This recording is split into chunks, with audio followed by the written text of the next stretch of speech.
我说我会演戏吧？行，好了啊，我们说正事儿。你是从什么时候知道我们是假想敌？首先，我设计这么大一笔金条失踪案，你们谁也没有问过金条去哪。还有，我既然是作案人，我一定有上线和下线，但是你们谁也没有调查过我的上线和下线。我通过这2点，我断定你们一定是想利用我完成这一出苦肉计。好，很好啊。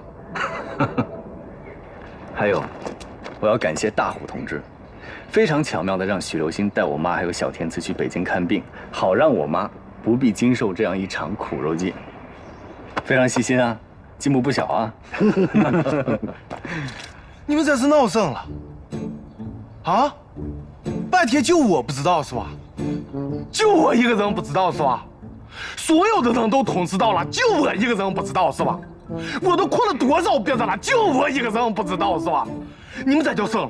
你们这叫欺骗革命同志的革命感情！我跟你说，你这太那个铁蛋啊，其实我觉得你哭得很好啊，就是因为没有通知你，所以你哭得很真实。你的眼泪欺骗了白驹，你立功了。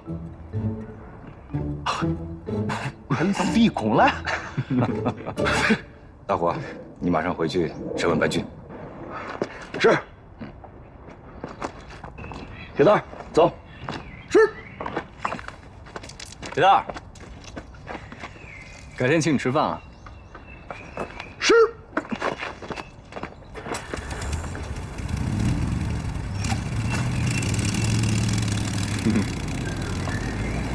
耶律啊，你是从什么时候开始怀疑白驹的？是从我进到政保组开始的。为什么呢？因为我查看过政保组对白驹的跟踪监视记录，我发现有几个关键的时间和场合都有白驹的出现。如果没有这些跟踪记录，你是否还会怀疑他呢？当然会，只是早晚问题。耶律啊，你知不知道政保组一共监视了多少特遣人员？我哪知道啊？这些人整天神神秘秘的，谁会告诉我呀？那照你的推断，被跟踪的人应该不会只有白驹一个人吧？当然不会。那为什么其他人的档案都没有给你看，只给你看了白驹的？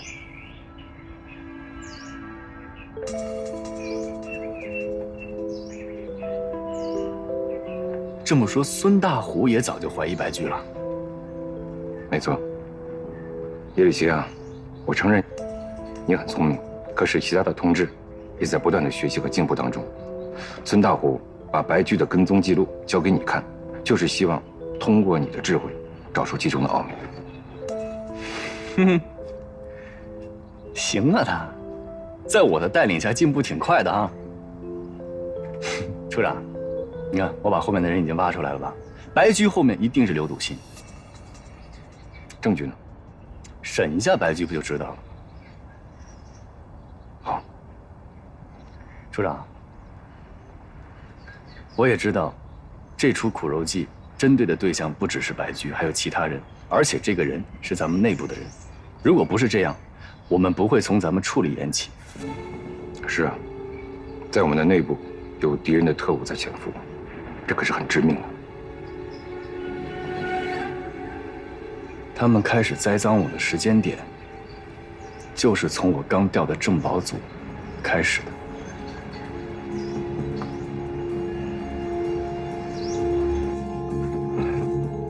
孙长官，耶律犯的这个罪，是不是跟姚老板的保险箱有关啊？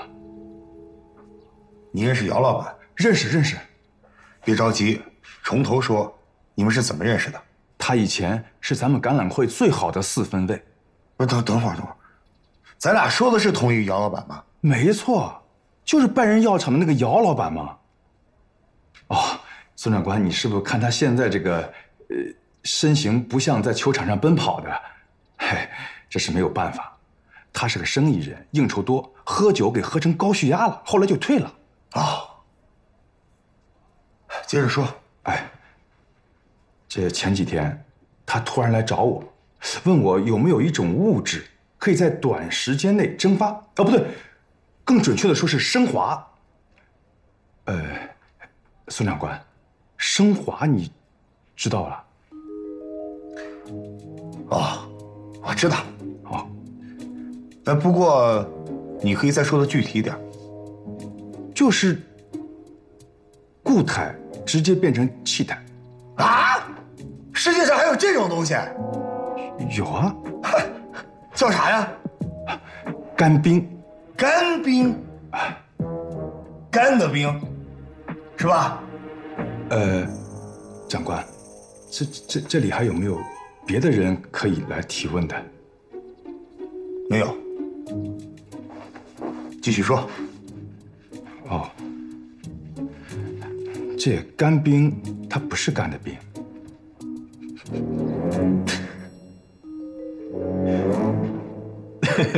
像啥玩意儿你？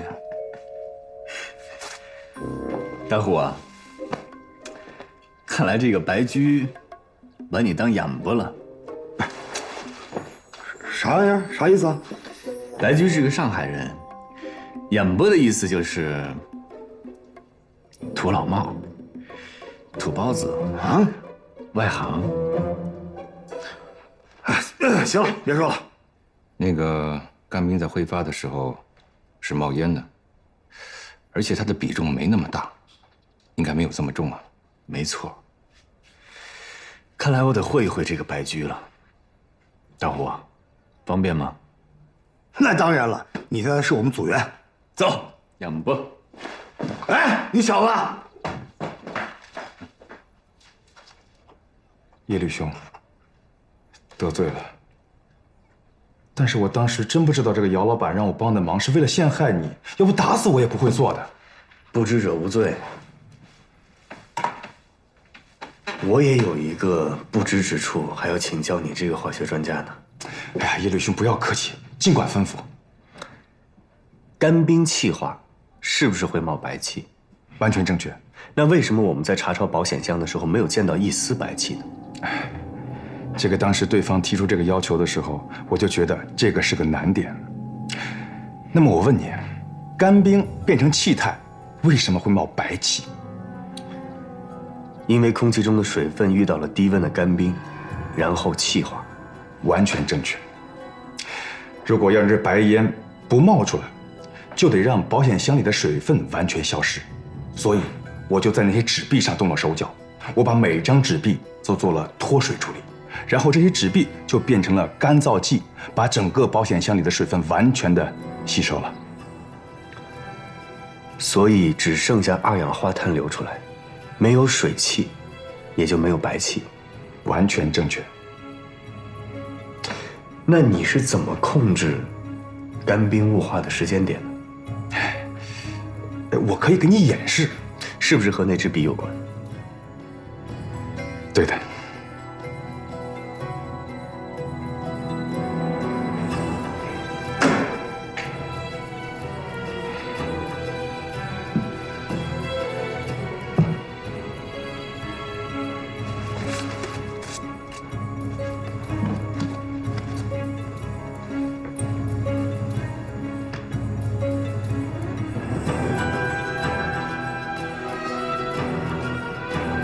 所以，当我们搬动保险箱的时候，钢笔掉落，让干冰处在室温下，于是开始自然气化，对吗？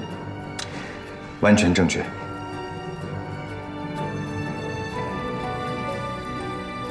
哼。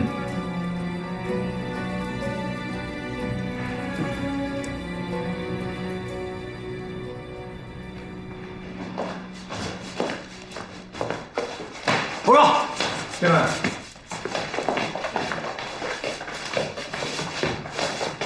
这个。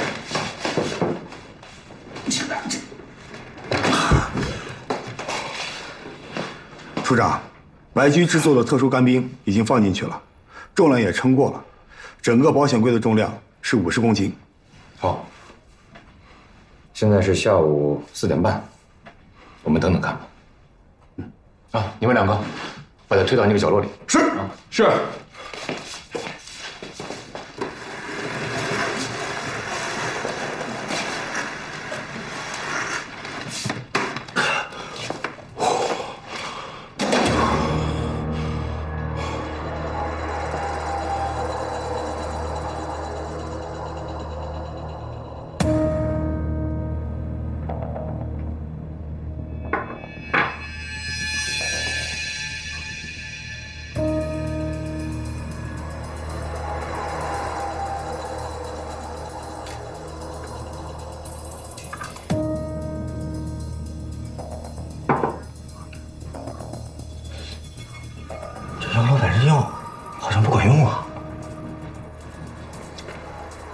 不要太明显。要想做成正常死亡的样子，就不能操之过急。不过，这是比较安静的情况下。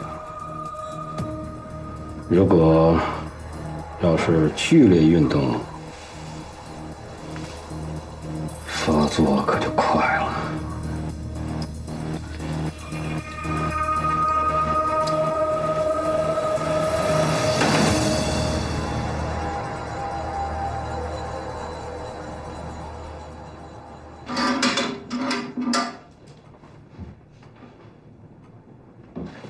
处长，正好是30公斤，少了20公斤。呵，有点意思啊。哎，打开。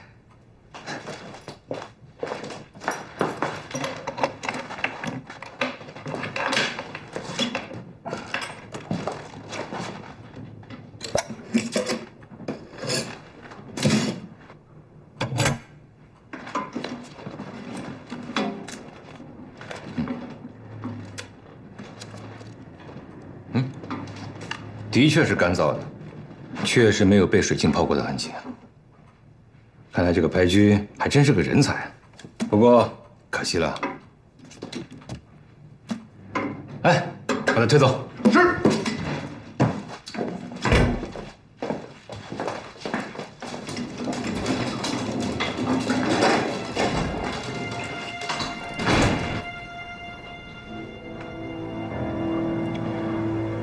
即便是尸体检验，得出的结果也是心脏病突发。哎呀，这姚老板还真行，这等灵丹妙药都能研制出来。所以，他必须死。只有这样，这药才没有人知道，才是灵丹。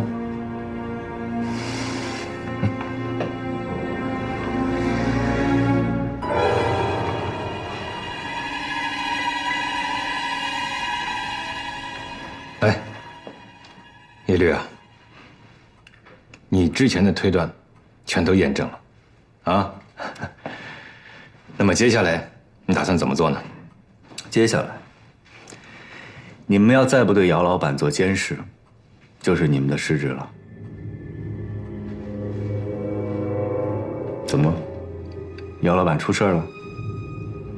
我派了2组人跟着他，他从烟草店一出来就栽在地上死了，身上没有外伤，周围也没有可疑人员，死因已经查明了，是高血压引起的心脏病。不会这么巧吧？烟草店的人有查过吗？当然查了，查了个底儿掉，一个人都没有问题。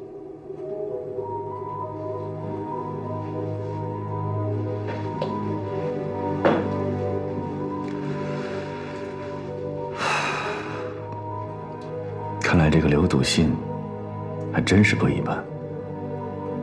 那个姚老板原来是橄榄会的队员，这件事情你知道吗？我真不知道，我入会比较晚。那不正好印证了我的推理是正确的吗？姚老板、白驹、卢永华全部跟刘笃信有交集。不能因为这些嫌疑人都认识刘笃信，就能证明刘笃信是幕后的黑手吧？证据呢？是啊，我们目前所掌握的证据，只能把白驹给放了。也好，放了他，也许能钓条大鱼。恐怕没这么简单吧？白驹，我对他太了解了。什么？你们要放了我？白驹，我们是队友，我劝你一句，你以前的历史可以说是被国民党军队胁迫利用，人民政府可以既往不咎，可你以后自己的路该怎么走，你应该好好想一想。那是。还有，有些事情想瞒是瞒不住的，你说呢？那是。谢谢孙长官，谢谢孙长官。你谢我干嘛？你应该谢人家耶律，人家耶律帮你带了多少钱，孩子？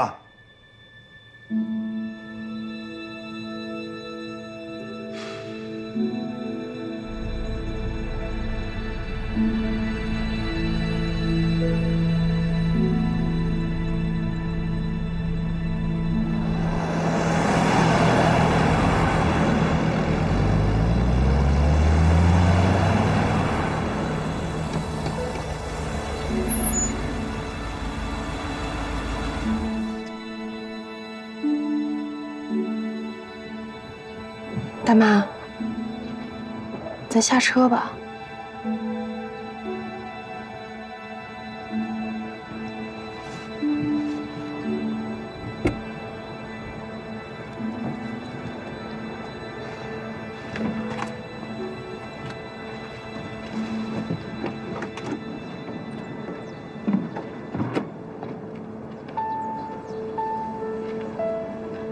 大妈，下来吧。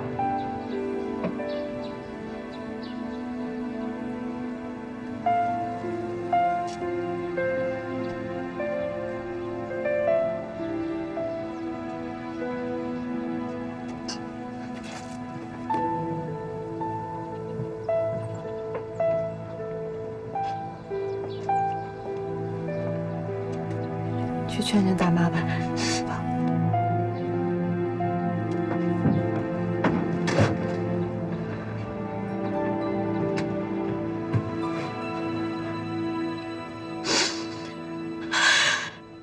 妈，人家父子团聚，咱们是不是应该高兴啊？怎么可能啊！张仙明明托付给我，让我照顾这孩子的。妈，您就再别扯什么长仙不长仙了。这孩子本来就不是您生的，这是事实，对吗？而且我们现在军管会已经找了苏联专家来给小天赐看病，该做的咱们都做了，现在应该把人家交给人家父亲了。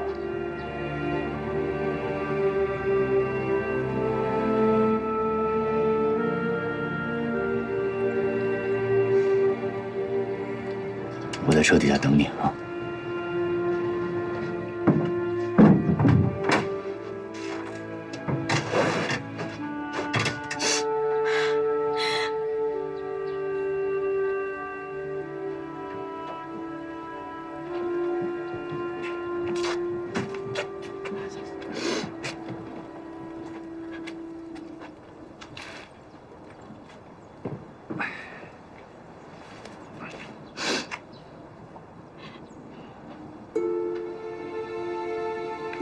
以后你怎么当爸爸的吗？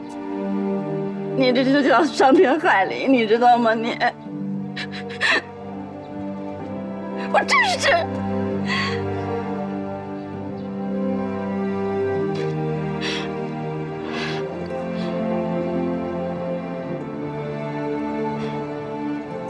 天赐，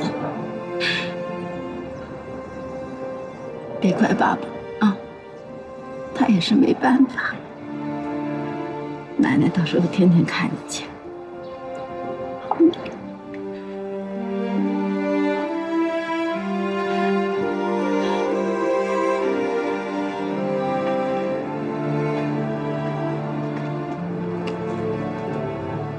起来吧。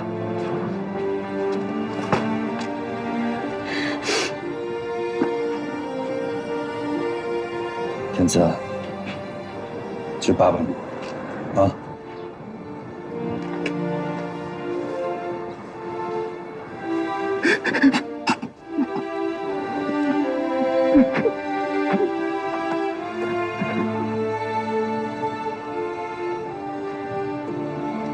好了，你们快去医院吧。上车快点开车，别让我妈难受。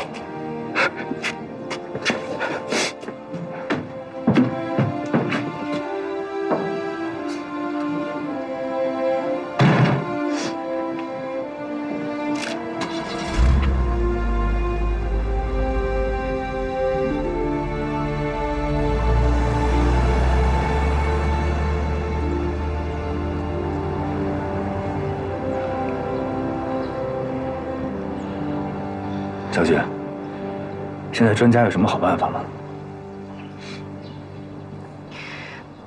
你们也别太担心了，小天赐还是挺勇敢、挺坚强的。其实治疗的过程挺痛苦，好多成年人在治疗之前都很害怕，但是小天赐怕我们担心，他从头到尾都没有害怕过，也没有掉过眼泪。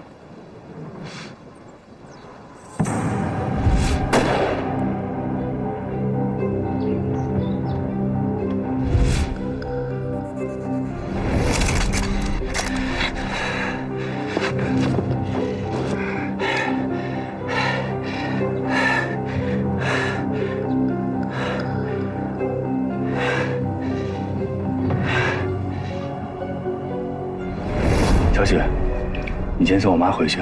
妈，我先上去。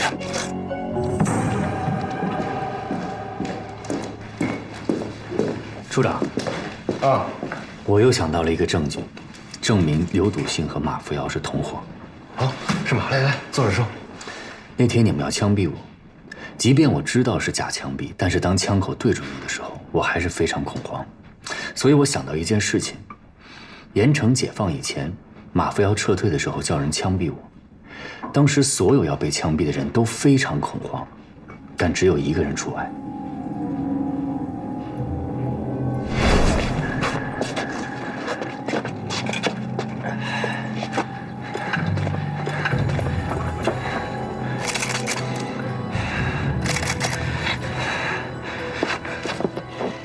这个人就是刘笃信，说明他一早就知道这是一场假枪毙，所以他才能表现得如此收放自如。预备！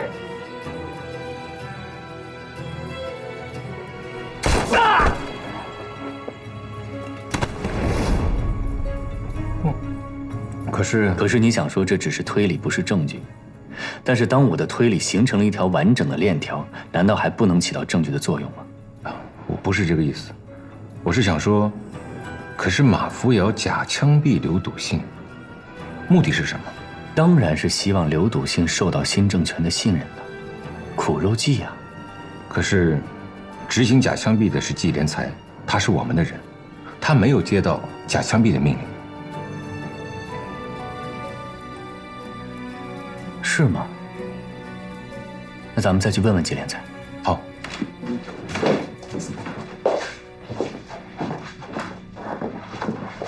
没有，绝对没有。我当时接到的命令，那就是要枪毙所有的人，没有人来跟我说那个刘笃信是要假枪毙啊。你不知道，不一定那个执行枪决的宪兵不知道。可惜那个宪兵军官已经被你打死了。那也不可能，我当时是负责监刑的人。你们想啊，如果真的有人是假枪毙，我在现场，我抬手一枪，不就给击毙了吗？老季，再多问你一句，你别多心。你什么时候也变这么客气啊？你问，会不会是马扶摇早就看出来你的身份了，知道你要救人，故意出这么一个苦肉计？你是被他利用了。我可从来没这么想过。不过你要是这么一说吧，我还真有点拿不准。我觉得不能排除这种可能吧。处长，你觉得这个推理成立吗？叶律啊，我承认，对于破案来说，推理很重要，但这只能作为一个辅助手段。我们最主要讲的还是证据。我们不能为了推理而推理，也不能为了支持自己的推理而臆想出一些各种各样的前因。你觉得我说的没有道理？就目前而言，你说马扶摇已经识破了季组长的身份，演了这么一出苦肉计，这个推论说服不了我呀。好吧，孤证不取，我接受你的质疑。处长，这个叶律同志最近进步很大呀。不是我进步，是你们还真有两把刷子，不能小看。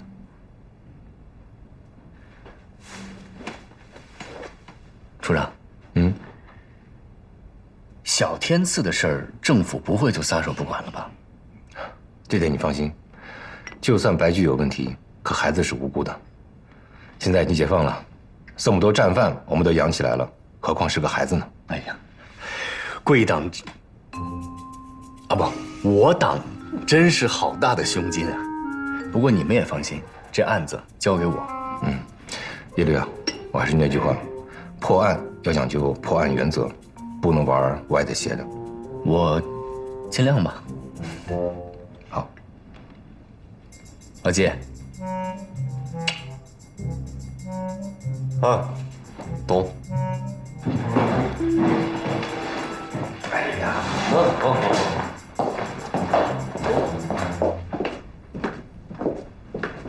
走吧。时间还早呢，上我这先看一会儿。上吊还得喘口气儿，你快点啊！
这么说，耶律怀疑我们杀人的目的，是为了侵吞楚户的财产。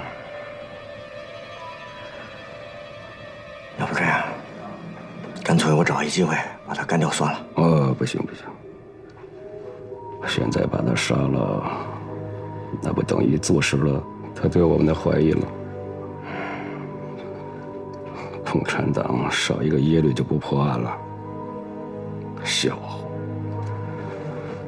共产党统治严城以来，我算看到了，他们里边能人辈出，只不过不像耶律那么张狂罢了。哼，不张狂的才更可怕。所以这段时间不到万不得已，不要开杀戒。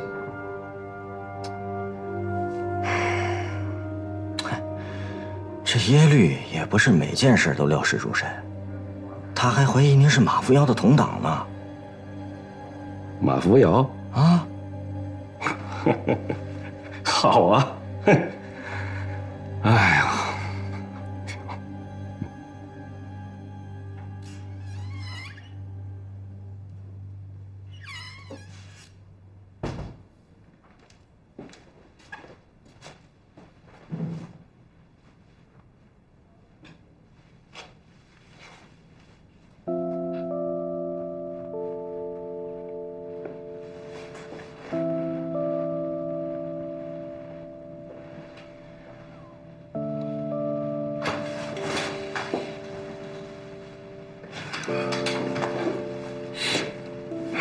耶律兄，你这也算是当父亲的呀？你不知道他身上肌肉无力动不了，万一被口水呛死怎么办？是，耶律兄，谢谢你啊。你要是真心存感激，就告诉我你幕后的人是谁。我都说了，是马扶摇。你放屁！我说是刘笃信，你敢当着你儿子的面说不是吗？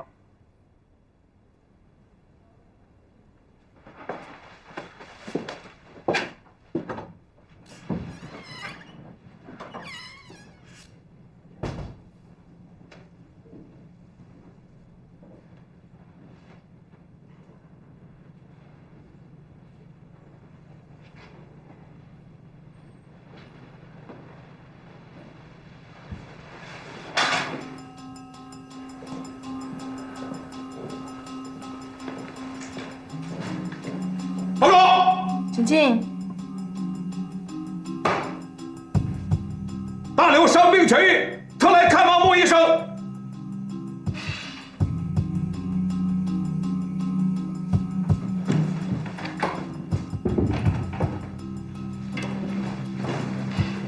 钱已经准备好了，怎么给你？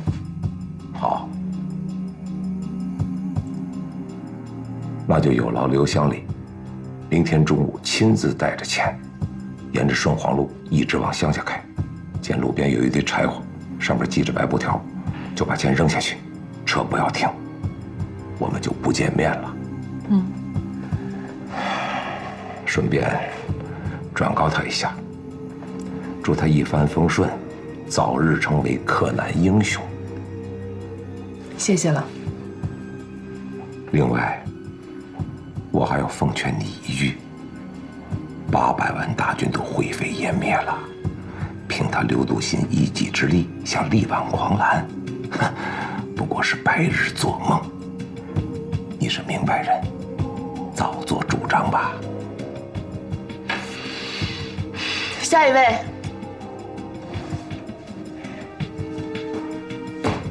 请穆医生等待我们胜利的消息。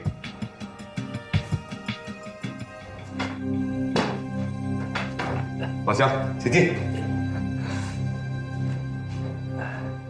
医生好，请坐。到。对。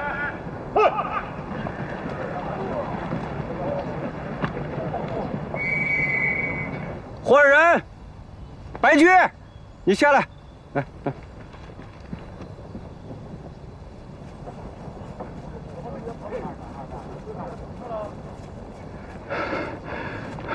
白兄，还得请你帮个忙。共产党对我不薄，我不能再做这种忘恩负义的事情了。最后一次，一次也不行。刘兄，我劝你也快点收手吧。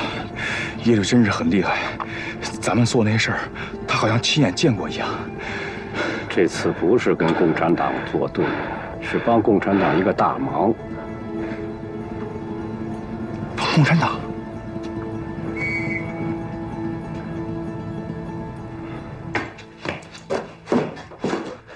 走，耶律，打球去。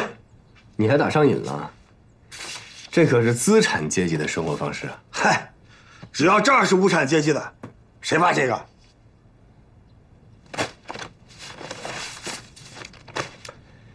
看来以前我真是小瞧你了。你早就怀疑刘笃信了，对吗？打球只是为了接近他。嘿嘿，最近我们接的案子，作案人都跟橄榄球会有关，我能闲着吗？以前一直以为离开了我，你们的地球就不转了。看来我太自恋了。哎呀，行了，别婆婆妈妈的，走。不。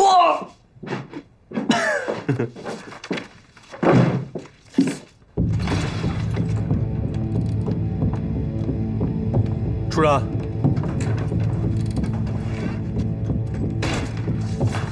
怎么了？大金银行刘乡里打来电话，说有重要的情况想跟您面谈。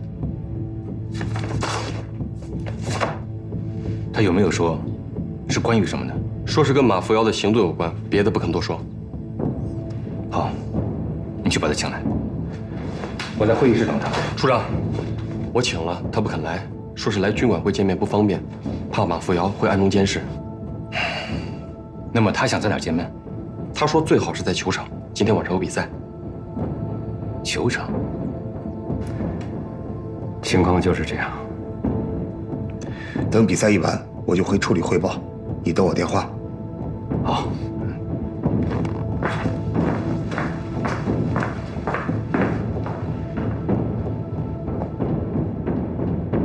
这条顺黄公路是郊外的土路，道路两旁都是庄稼，可这个季节已经没有庄稼了，也就是说这是一片开阔地。这条路全长300公里，我们目前无法确定刘笃信和马扶摇会在哪里相见，而且马扶摇未必会本人亲自出面。无法监视，无法跟踪，这真是个难题啊！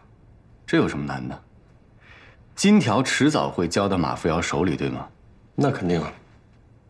对，刘笃信说马扶摇只收外币和金条，那就更好办了。别忘了，咱们有警犬。你的意思是在外币和金条上做记号？对，我们可以在金条上涂抹一些味觉记号，能让警犬识别出来。我们再对各大交通要道进行严格把守，不幸抓不到马扶摇。我倒是觉得耶律齐的这个主意不错啊。大伙，你认为呢？我想不出更好的办法。小季，耶律一般能想到的，那就是最好的办法了。大华，时间紧迫，我们就抓紧时间行动。大虎，你负责给刘笃信打电话。等等，马扶摇是军统数一数二的专家，我们在金条上涂抹味觉记号的想法，也许他早就会想到。如果他想到了，那他一定有对付的招数。他要是在金条上涂抹一些辣椒水，破坏了嗅源，那我们的警犬就失去它的功效了。那可咋办呀？对呀，那可怎么办呀？哎，别卖关子，赶紧说。别忘了，咱们有现成的化学专家。你是说白驹？对。好，叶律七，你负责联络白驹。好，那我先走了。大虎，你给刘笃信打电话，让他明天上午进来安排场训练，让野驴跟他交接。是。那我还是联系点人，尽可能严密的布置吧。好。白兄，我让你做的这个东西有一个要求，任何的物质都不能遮盖它的味道，而且这个东西的味道不能太明显，不可以让别人轻易察觉。那么我想问一下，这个味道源是提供给谁来辨认的？警犬。哦，是他，那应该可以。但是你只有1晚上的时间。那不，哎，叶律兄啊，你知道吗？要准备这些原材料，我至少也得1天或2天时间嘛。你必须要想想办法，这可是政府的事情。是，我知道政府对我恩重如山，所以我更要谨慎嘛。这做不到的事情，我要是答应了，反而对不起政府了。我再问你一次，真的没有办法了吗？这样，我回去试验看，好不好？那你现在跟我去军管会的实验室。现在啊？哎，叶律兄，叶律兄，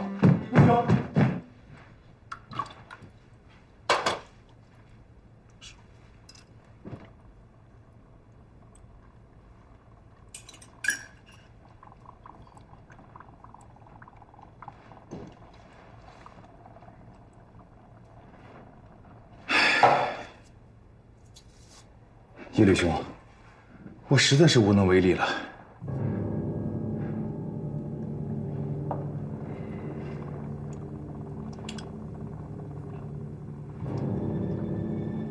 等会儿吧。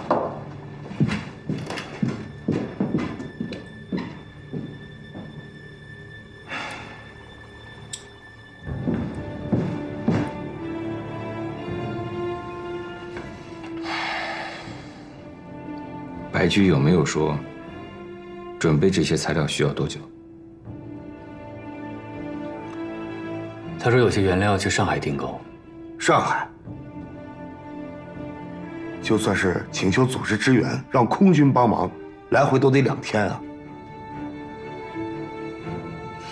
我看这样吧，给刘笃信打个电话，让他找个理由再拖延几天。不行，马扶摇非常狡猾。如果我们这么做，我怕会引起他的疑心，这样我们就不好抓他了。可是我们现在不这么做，我们还能干什么呢？要是让马扶摇跑了，我们再抓他可就难了。那我还是给刘笃信打电话吧。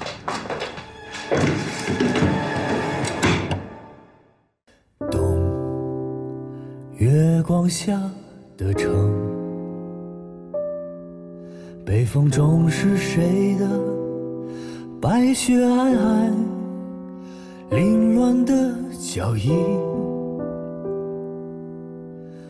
冻僵的行李不必打开，免得逃避难为情。春死都不愿改不掉总是对我很慷慨，交给我的心习惯了偏执的距离，一再小心也逃不过易碎的你。在那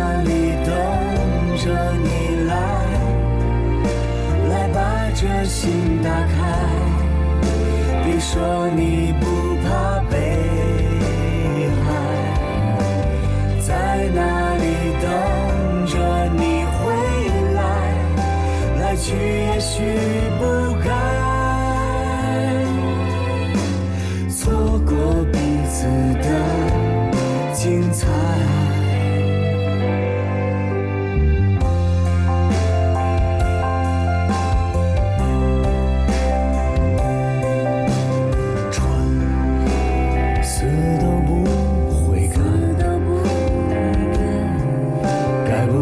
总是对你很慷慨，交给你的心，天真的跑进风里，不再小心，一路上逆风而行，在哪里等着你来把这心打开。别说你不愿被爱，在哪里等着你回来，来去也许不该错过彼此的精彩，在哪里等着你来把这心打开，别说你不愿被爱，在哪里等着你回来，来去也许不该错过彼此的精彩。